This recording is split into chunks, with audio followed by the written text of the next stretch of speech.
পৰম জ্ঞানৰ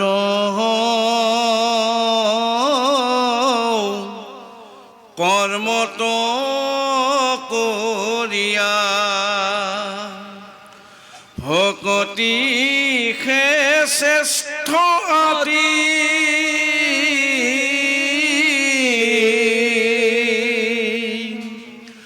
ভকতি কৰিলে পৰম পবিত্ৰ হুৱে মহা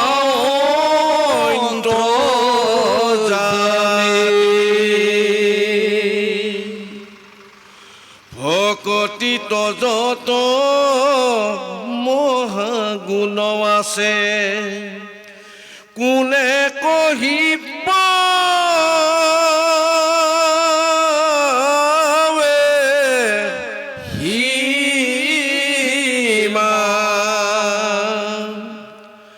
শুনা পুৰাতন কথা পৰীক্ষিত আশ্চৰ্য আৰু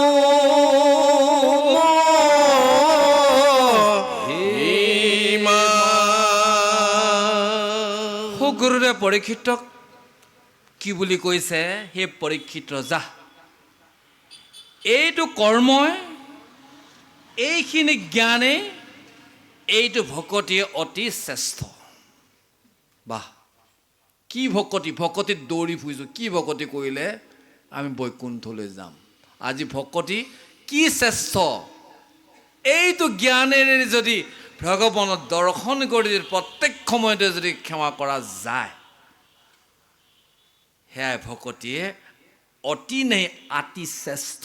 গ'ল সেইজন বৈকুণ্ঠলৈ। বুজি পালে? আমি ভকতি অৰ্থটো বেলেগ বেলেগকৈ বুজি আছোঁ। আজি শ্ৰেষ্ঠৰো শ্ৰেষ্ঠ আৰু ওপৰ শ্ৰেষ্ঠ ভকতি কি কৰিছে? নিজৰ মনৰ জ্ঞানেদি ভগৱন্তক নিজৰ চকুৱেদি তেওঁৰ চৰণখনক ধ্যান কৰি নিজৰ মন ভগৱন্তৰ চৰণত সোমোৱাই দিয়া দৰ্শন ভক্তি। এইটোৱেই হৈছে অতি শ্ৰেষ্ঠ। আৰু ইয়াতে কি হয় বোলে? সমস্ত পাপত প্ৰাচিত্য হয়। কিন্তু ভাগৱতত কি বুলি কৈছিল? আহিবগৈ 9বিধ ভক্তিৰ কথা বৰ্ণনা হৈছে। শ্ৰৱণ, কীৰ্তন, বিষ্ণু স্মৰণ, পাদসেৱন, অৰ্চনম, বন্দনম, দাস্য, সাক্ষ্য, আত্মনিবেদন। 9বিধ ভক্তিৰ ভিতৰত শ্ৰেষ্ঠ ভক্তি আজি সুকে পৰীক্ষিত কৰিছে। এই ভক্তি হৈছে অতি শ্ৰেষ্ঠ। আৰু এই ভক্তি কৰিলে সেইজনে সমস্ত পাপৰ পৰা মুক্ত হৈ এইখন পৃথিৱীৰ পৰা বৈকুণ্ঠলৈ যায়। সেই পৰীক্ষিত ৰজা। আৰু এইখিনিকে যদি কোনোবাই যদি অতি নিজ জাতিও যদি এইখন ভকতি কৰে, তেওঁ পৰম ইয়াতেই পৃথিৱীতে পৰম পবিত্ৰ হয়। এই শ্ৰেষ্ঠ ভকতি বুলি সুকে পৰীক্ষিত ক'লে।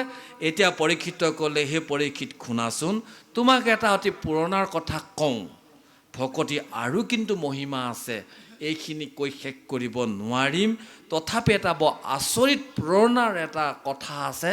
এই কথাত ভকতি কি মহিমা আছে তোমাৰ আগত পুনৰূপী বৰ্ণনাই দিওঁ বুলি সুকে পৰীক্ষিত ক'বলৈ আৰম্ভ কৰিছে। শুনিও ক সৰ্বজন ভকতিহে মহাধন আন জপ যজ্ঞ ধৰ্ম ধান্দা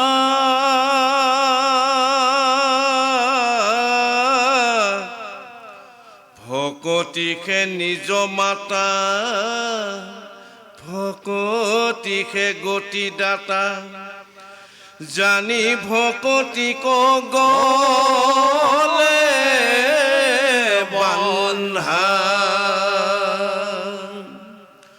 এৰাম ভকতিত দিয়া মতি ভকতিত কৰা ৰতি ভকতিকে পৰলো কবিত কৰিও ভকতি নিত হেন সে ভকতি হিত মৰণতো নেৰৈ কদাচিত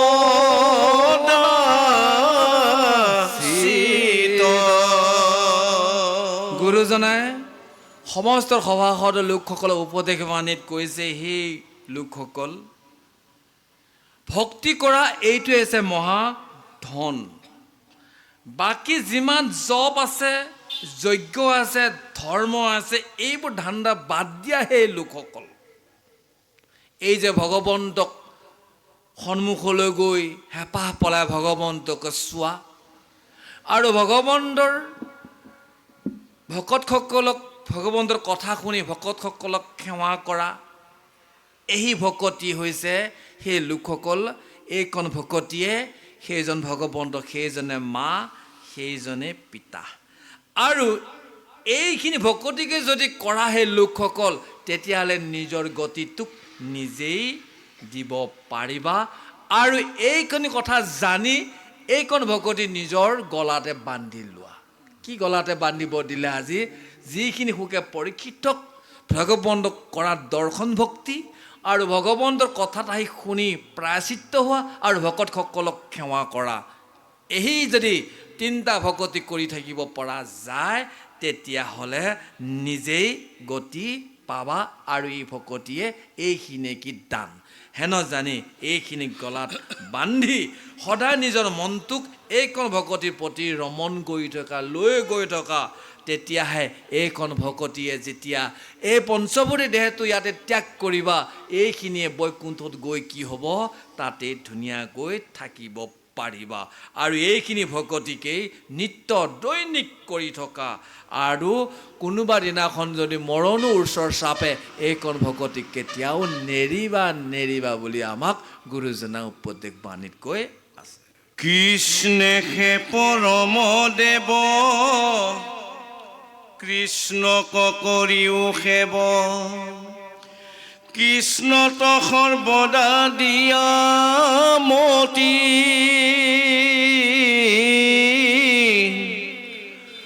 আছে হৃদি পদ্ম মাজে, ঈশ্বৰ কৃষ্ণত বাজে, আন কোন দেৱে দিব গতি। কৃষ্ণ ৰেখে সবে মায়া, ইটো ধন জন যায়া, আকতে যি ভজিও কৃষ্ণ,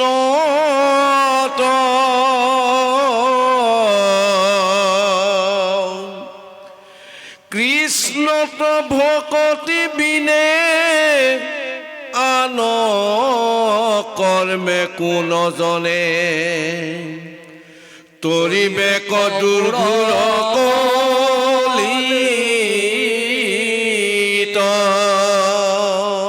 সেই সভাসদ লোকসকল, এইজন ভগৱন্ত কৃষ্ণই পৰম দেৱ। ভগৱন্তক সদায় সেৱা কৰা, প্ৰত্যেক সময়তে নিজৰ মনটো দিয়া। আৰু এই ভগৱন্ত আমাৰ সকলোৱে হৃদয় আছে, আৰু এইজন বাহিৰতো আছে, এই পদতে কৈ আছে। গতিকে সেইজনে ভগৱন্তই আমাক সকলোকে গতি দিব। কি বুলি ক'লে?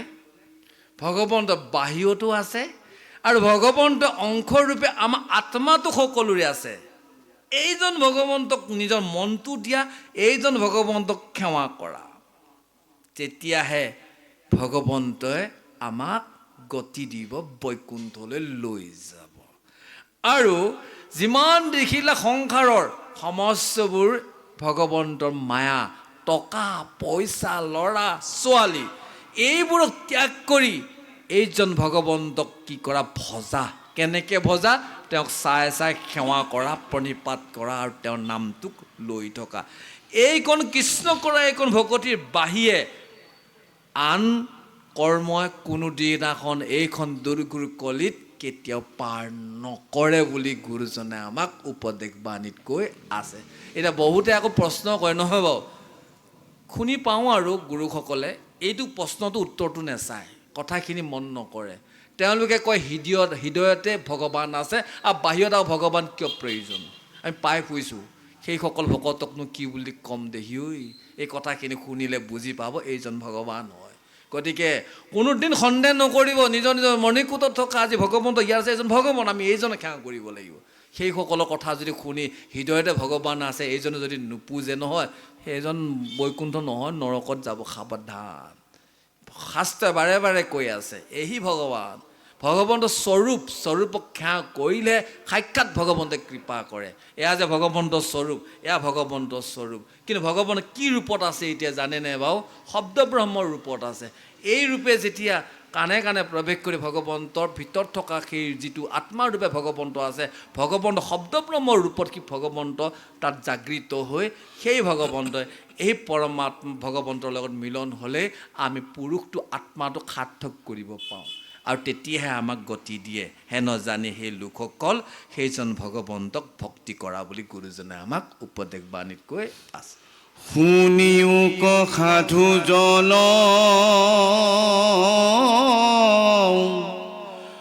কৰা সাৱধান মন, সমীপ পাই লেক কাল সৰ্প,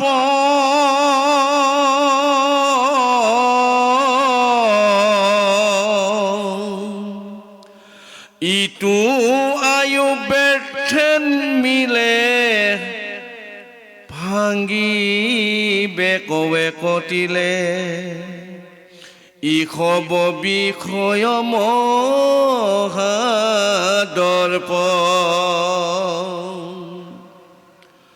থৰ শুইব হাত ভৰি, থাকিবা দান্ত তৰি, যাব জীৱ দূতৰ হাতত,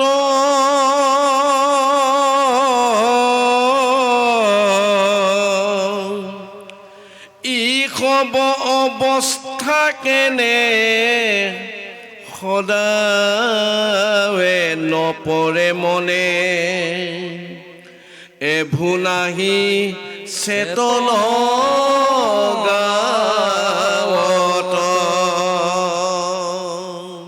সেই গুৰুসকল খুব সাৱধান কৰি মনটোৱেদি শুনাচোন। আমাক কাল সৰ্প এটাই, বিপদ এটাই একেবাৰে ওচৰতে ৰৈ আছে, আৰু আমি নিজৰ আয়ুসটোক নিজে নিজে এনে বিষৰ লগত এনে খেদি আছোঁ। কোনখিনি সময়তে কাল সৰ্পটোৱে তৎক্ষণাতে খুট মাৰি বিষখিনি শৰীৰত লগাই দিব আমি গমকেই নাপাম। আৰু বিষখন লগাৰ লগে লগে গুৰুসকল আমাৰ সেইখিনি সময়তে হাত ভৰিবোৰ কঁপিব, আৰু দাঁতো বিষ হৈ দাঁতো সৰি যাব। আৰু সেইখিনি সময়তে যদি যমদূতকেইটা আহি পায়, তেতিয়াহ'লে আমাৰ নিজৰ জীৱটোক দূতখিনিয়ে ধৰি লৈ গুচি যাব। হেন জানি এইটো অৱস্থা যে এদিন আহিব, সেই গুৰুসকল কিয় বাৰু মনত আপোনালোকে ভাবি লোৱা নাই, আৰু কিয় গাত চেতনা নাই? হেন জানি এইখিনি কথা ভাবি ভগৱন্তৰ চৰণত আশ্ৰয় লওক বুলি আমাক গুৰুজনা উপদেশ বাণীত কৈ আছে। গৈলে ঘূৰ যমপুৰ,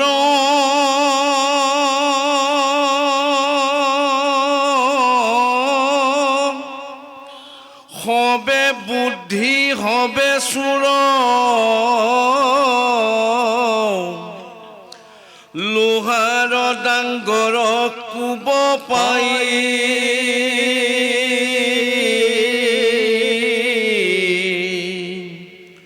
দুতে জ্বৰ পুৰ কৰি, বান্ধিবে চামৰ জৰি, ৰাখ বুলন্তাওত নাই, জানি এৰা আনমতি, ভকতিত কৰে ৰতি, মুখত নেৰিবা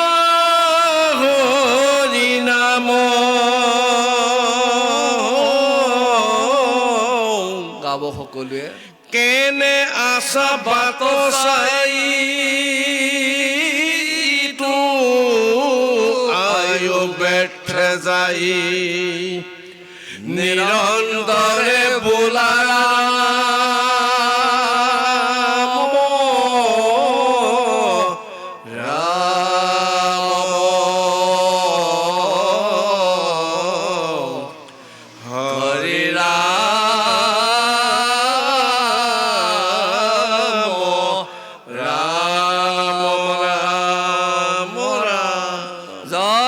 लक्ष्मीपति नारायण की जय हो भागवत भगवान की जय हो भगत वत्सल भगवान की जय हो সেই সভাসদৰ লোকসকল সেই যমৰ দূতকেইটা যেতিয়া জীৱটোক লৈ যাবগৈ তেতিয়াহ'লে যিমানবোৰ ভাৱনাত চুৰ কৰি আছিল ভগৱানক নেচাওঁ ভকতক সেৱা নকৰোঁ ভাৱেদি সন্ধিয়া হোৱাৰ লগে লগে পাপ কৰ্মলৈ বিৰত গৈ থকা এই ভাৱ আৰু এই বুদ্ধিটোক জমপুৰলৈ লৈ যমৰ দূতে লোহা লোহা গদাৰে যেতিয়া কোবাব তেতিয়া তাত বান্ধি বান্ধি যদি মাৰিব চামৰ জৰিৰে তেতিয়া তাত যে জ্বৰ উঠিব তাৰ ৰক্ষা কৰোঁতা কোনো নাই হেন জানি সেই লোকসকল নিজৰ মনটোক সেই ভগৱানৰ চৰণত ভকতি কৰা ৰতিটো আগ্ৰহটোক দি ভগৱানৰ চৰণত ভক্তি কৰা আৰু মুখত ভগৱানৰ নামটো কোনোদিনাখন নেৰিবা হেন জানি সেই লোকসকল কিয় বেলেগলৈ বাট চাই আছা কালি বুঢ়া হ'লে ল'ম চাকৰি কৰি আছোঁ এতিয়া নল'ম বুঢ়া হ'লে ল'ম কিয় বাট চাই আছা জানা দিনাখনবাই ভগৱন্তৰ নাম লোৱা আৰু নিজৰ আয়ুটোক এনেই নেখেদি নিৰন্তৰে খাওঁতে শুওঁতে উঠোঁতে বহোঁতে হাস্যে হেকুটিয়ে ৰাম ৰাম লৈ নিজক কৃতাৰ্থ কৰক বুলি গুৰুজনে আমাক সমস্ত লোকসকলকে উপদেশ বাণীত কৈ আছে অজামিলৰ পূৰ্ব কথা ইৰা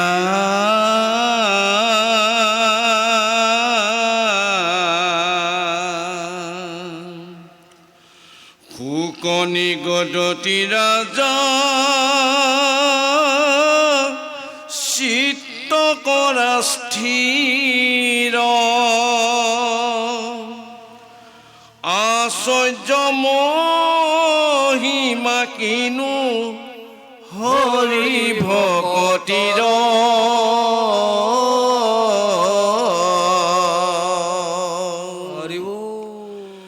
এই ৰাম আছে যত যত যজ্ঞ ধৰ্ম সংসাৰৰ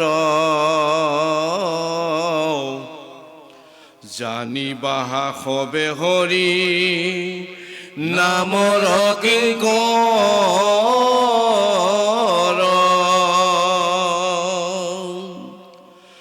পুণ্য অৰণ্যত হৰি নাম মহাসিংহ পলাই পাপ হস্তি যেন শুনি তাৰ ৰিংগ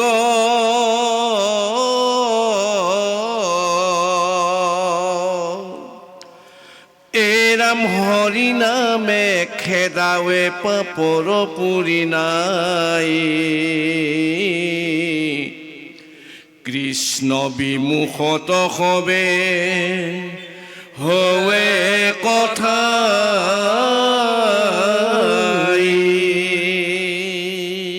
অজামিলৰ পূৰ্ব কথাখিনি শুনা আগত অকণমান আমাৰ অধমৰহে ভাৱ অকণ ব্যক্ত কৰোঁ আমি সকলোৱে আজি বুজিলোঁ পাপৰ প্ৰায়চিত্ৰ নহয় বাৰু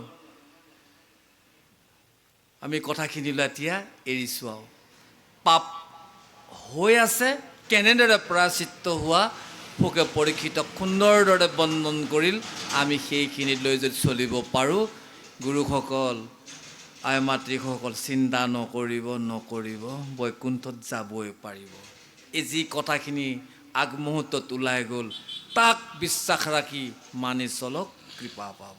আহক আমি এতিয়া পূৰ্ব কথাটো কম বুলি যি আজি সুখগুৰুদেৱে পৰীক্ষিতক কৈছিল, এই কথাখিনিকে গংগাপাৰ সুখদেৱে পৰীক্ষিতক কৈছে, পৰীক্ষিত ৰজা তোমাৰ মনটো স্থিৰ কৰি শুনাচোন, হৰি ভকতিৰ এটা বৰ আশ্চৰ্যৰ মহিমাৰ কথা, পুৰণাৰ কথা তোমাৰ আগত মই কওঁ শুনা।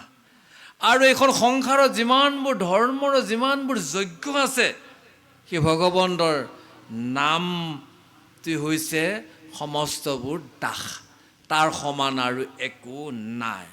আৰু এই হৰিনাম, এই পুণ্য অৰণ্য, কি পুণ্য অৰণ্য, এইখন পুণ্য অৰণ্য, তাৰমানে ভগৱন্ত য'তেই থাকে এইখিনি পুণ্য, এইখন স্থান বৰ মহাপবিত্ৰ। এই স্থানত সেই ভগৱন্তৰ যি নাম এজন মনুষ্য ল'ব, সেইজনে কি হয় বোলে, সমস্তৰ পাপ যিমানবোৰ হাতী দৰে মনৰ ভিতৰত আছিল, চববিলাক কি কৰিব, ভগৱন্তৰ সন্মুখত আহি এবাৰ যদি ভগৱন্তৰ নামটোক যদি ৰিঙিয়াই পেলাই যদি কৈ দিয়ে, অকণমান ওলাও নোলাওকৈ যদি কৈ দিয়ে, তেতিয়াহ'লে সমস্ত পাপবোৰ নাশ হৈ যায়। আৰু যদি এই হৰিনামক যদি কোনোবাই আহি যদি অহা নাই সেইসকল পাপীয়ে, তেতিয়াহ'লে সেইসকলে কি হয় বোলে, সমস্তৰ পাপ গোট খাই একেলগে থাকে বুলি সুকে পৰীক্ষিত কৈ আছে।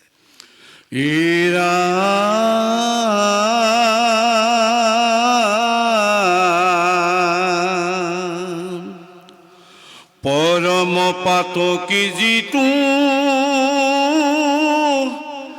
আতি অনাচাৰী, সিও ভকতক ৰক্ষা কৰন্ত মুৰাৰী।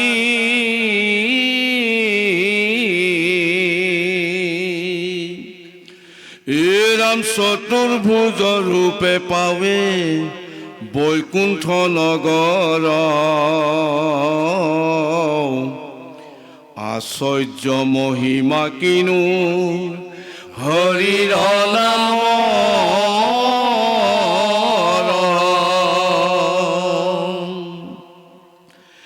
নাহি প্ৰায়শ্চিত্ত হৰি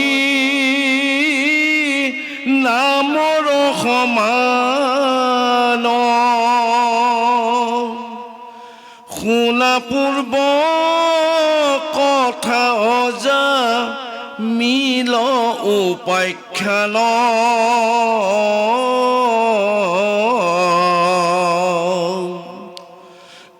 ৰাম নামৰ আভাসে কৰে পাপক উচ্ছাদ,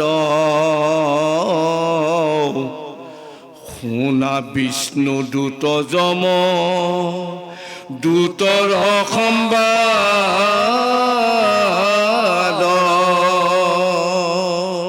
সেই পৰীক্ষিত ৰজা, এজন যদি মহা পৰম পাতকী, পাপ আৰু মহাপাপী, আৰু এজন মস্ত অত্যাচাৰী, একদম গুৰু গোসাঁই নামানা, সেইজনেও যদি ভগৱন্তৰ পুণ্য অৰণ্যখন আহি যদি ভগৱন্তৰ চৰণত যদি সেইজনে ভকত হৈ যদি আশ্ৰয় লৈ, সেইজনকো এইজন মুৰাৰীয়ে ৰক্ষা কৰে, আৰু সেইজনকো চতুৰ্ভুজৰ ৰূপত বৈকুণ্ঠ নগৰলৈ লৈ যায়। এই ভগৱন্তৰ নামঘৰ মন্দিৰত ভগৱন্তৰ থকা জেগাখনৰ যি পুণ্য অৰণ্য, এই নামৰ মহিমা, এবাৰ যদি ইয়াত আহি ভগৱন্তক দৰ্শন কৰি এবাৰ যদি নাম লয়, সেইজনে বোলে কি হয়, সমস্তবোৰ পাপৰ প্ৰায়শ্চিত্ত হয়। এই হৰি নামৰ মহিমা শুনা। হে পৰীক্ষিত ৰজা, তোমাৰ আগত এজন পূৰ্বৰ অজামিল নামৰ এটা উপাখ্যান তোমাৰ আগত কম। সেইজন উজামিলে ভগৱন্তৰ এবাৰ নামক কি কৰিছে, আভাসে লৈছিল। ভগৱন্তৰ এবাৰ নাম লওঁতেই সমস্ত পাপক কি কৰিল, উচ্ছেদ নাশ কৰিল। আৰু সেইখিনি সময় দেখি অজামিলে কেনেদৰেনো ভগৱন্তৰ চাৰিজন পাৰিষদ দূত আৰু যমৰ তিনিটা দূতৰ মাজত কি সংবাদ হৈছিল সেই অজামিলে শুনিছিল। এই সংবাদখিনি কথা আগত তোমাৰ আগত কওঁ, তুমি একান্ত মনেৰে শ্ৰৱণ কৰা বুলি সুকে পৰীক্ষিত কৈ আছে।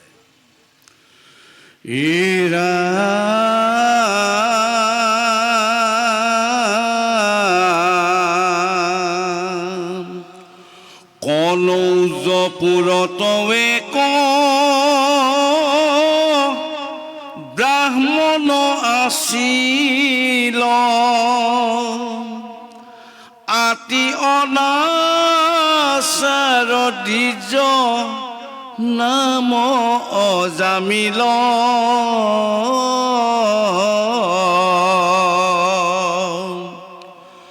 এৰাম পৰম বেশ্যাৰপতি পতিত পাপিষ্ঠ,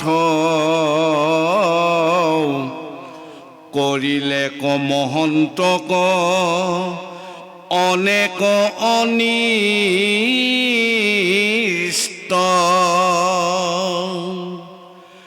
বৃদ্ধ পিতৃ মাতৃযত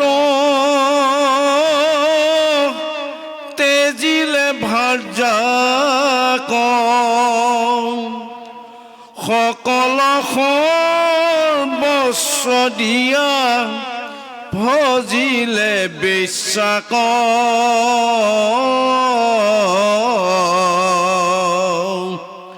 এৰাম জাতি কুল কৰ্ম মানে সমস্তে তেজিল,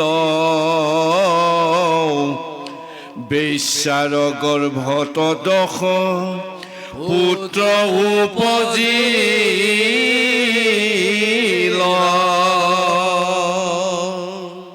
কনৌজপুৰত কোন জেগাত পৰে বাৰু? বৰ্তমান ভাৰতৰ মধ্যপ্ৰদেশৰ জব্বলপুৰৰ ওচৰত এইখন কনৌজপুৰ এতিয়াও আছে।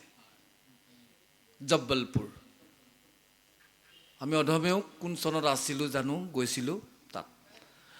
আৰু সেইখন পুৰতে এজন ব্ৰাহ্মণ তাত আছিল। সেইজন ব্ৰাহ্মণৰ নাম সেই পৰীক্ষিত ৰজা অজামিল নামৰ সেইজন ব্ৰাহ্মণ। সেইজন ব্ৰাহ্মণ হৈও যদি তেওঁ কি আছিল, আচাৰটো বোলে অতি বেয়া আছিল। আৰু তেওঁ কি আছিল বোলে, ইমান পৰম পাপিষ্ঠ ব্ৰাহ্মণ হৈও সদায় তেওঁ বেশ্যা নাৰীৰ প্ৰতিহে তেওঁৰ গমন কৰিছিল। আৰু এই তেওঁ কনৌজ গাঁৱৰ আশপাশত থকা যিমানবিলাক মহন্ত ভকত বৈষ্ণৱক তেওঁ সদায় অনিষ্ট কৰিছিল। তেওঁলোকৰ পৰা ধন লুটি খোৱা এটা মহাপাপী ব্ৰাহ্মণ অজামিল কনৌজপুৰ। আৰু সেই ব্ৰাহ্মণে তেওঁ নিজৰ ঘৰত থকা বুঢ়া মাক আৰু দেউতাকক বেশ্যা এজনীক বিয়া পাতি অনাৰ কাৰণে নিজৰ মাক দেউতাককো ত্যাগ কৰিল। আৰু সেই বেশ্যাজনীকে সমস্ত মন প্ৰাণ জান দি তাকে হাই মৰমৰজনী বুলি সদায় সেই বেশ্যাজনীকে ভজি আছিল। আৰু ব্ৰাহ্মণ জাতি হৈ যিটো কৰ্ম আছিল, তেওঁ লোকসকলক উপকাৰ কৰা, তন্ত্ৰ মন্ত্ৰ যাগ যজ্ঞ পাতা যিখিনি কৰ্ম আছিল, এইবোৰ কৰ্মৰ সেই কনৌজপুৰৰ গাঁৱৰ যিজন অজামিল নামৰ যিজন ব্ৰাহ্মণ আছিল, এইজনে সমস্ত কৰ্ম ত্যাগ কৰিল। আৰু ত্যাগ কৰি সেই বেশ্যাজনী গৰ্ভতে তেওঁ 10টা সন্তানত জন্ম দিছিল বুলি সুকে প্ৰক্ষিতকৈ আছে। হীৰা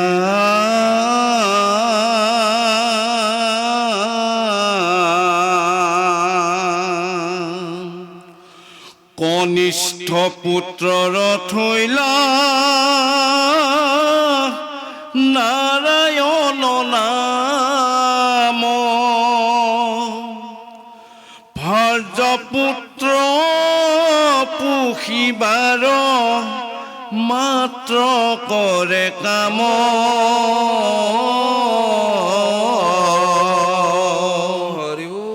এৰাম খেলে যোৱা পাখা মিছা মাতে অহংকাৰী, চুৰি কৰি দেই ডকা মনুষ্য কমাৰী,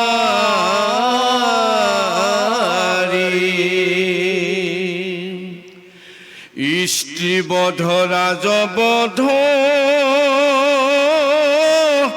একোৱে নচাৱে তাইক মাত্ৰ পোষে আন যত বিত্ত পাৱে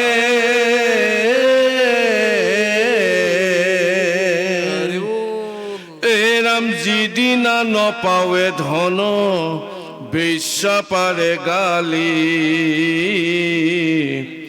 থাকে সৰ্বদাৱে দ্বিজ তাইৰ ভাষা পালি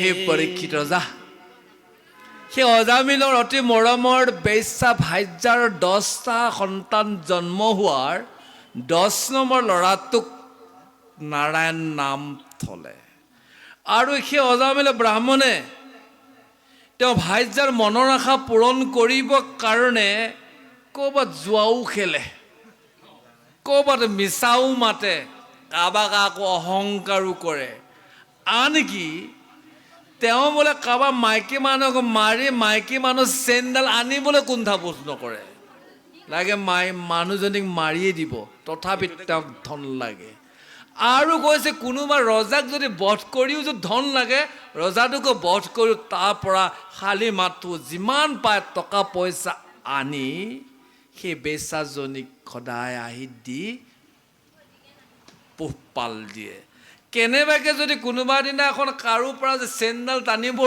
নোৱাৰিলে জুৱা খেলি যদি জিকি পেলাই পইচাও আনিব নোৱাৰিলে খালী হাতে যদি সেইজন অজামিল ব্ৰাহ্মণে যদি তেওঁ ঘৰলৈ সন্ধিয়া গুচি আহে তেতিয়া সেই বেশ্যাজনীয়ে টকা নিদিয়া কাৰণে কি বোলে খুব গালি পায় হেন জানি সেইজন ব্ৰাহ্মণে তেওঁ অতি মৰমৰ বেশ্যাৰ পত্নীকজনীৰ মনৰ আশা পালন কৰি পূৰাবৰ কাৰণে সেইজন ব্ৰাহ্মণে মাইকী মানুহক বধ কৰিবলৈ কুণ্ঠাবোধ নকৰে ভকতসকলৰ পৰা লুটি পুটি খাবলৈ কুণ্ঠাবোধ নকৰে আৰু কোনোবা ৰজাক পালেও মাৰি ধনৰ কাৰণে তেওঁ সদায় কৰ্ম কৰি আছিল বুলি সুকে পৰীক্ষিত কৈ আছে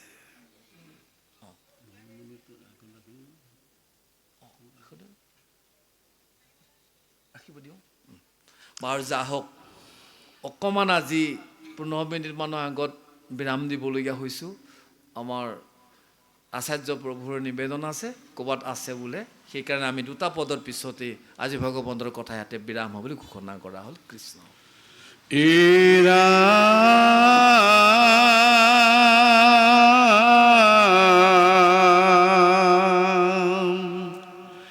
তাই ভৈল যত পজপ যজ্ঞ ধৰ্ম ধ্যান সপোনতো বেশ্যাবিনে নিশ্চিন্তয় আন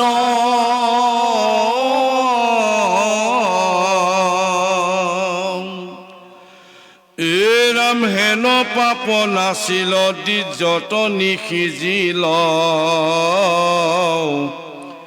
দুষ্টৰ প্ৰসংগে নষ্ট হৈল অজামিল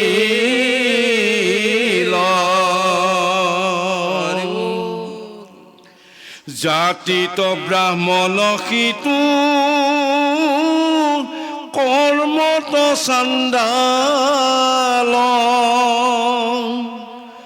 ভাৰ্যাপুত্ৰ পোষন্তে অনেক গৈল কাল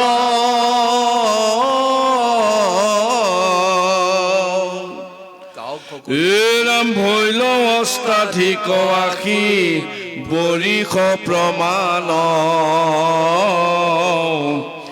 বৃদ্ধ বয়সত তাৰ নুপজিল জ্ঞান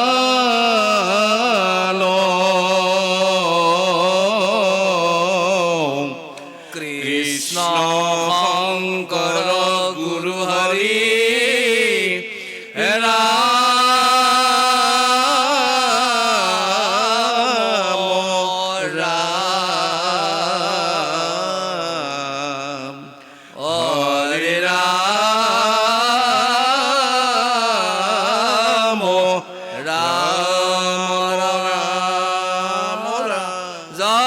শ্ৰীমতী নাৰায়ণ কি জয় হো ভাগৱত ভগৱান কি জয় হো ভগত বৎসল ভগৱান কি জয় হো।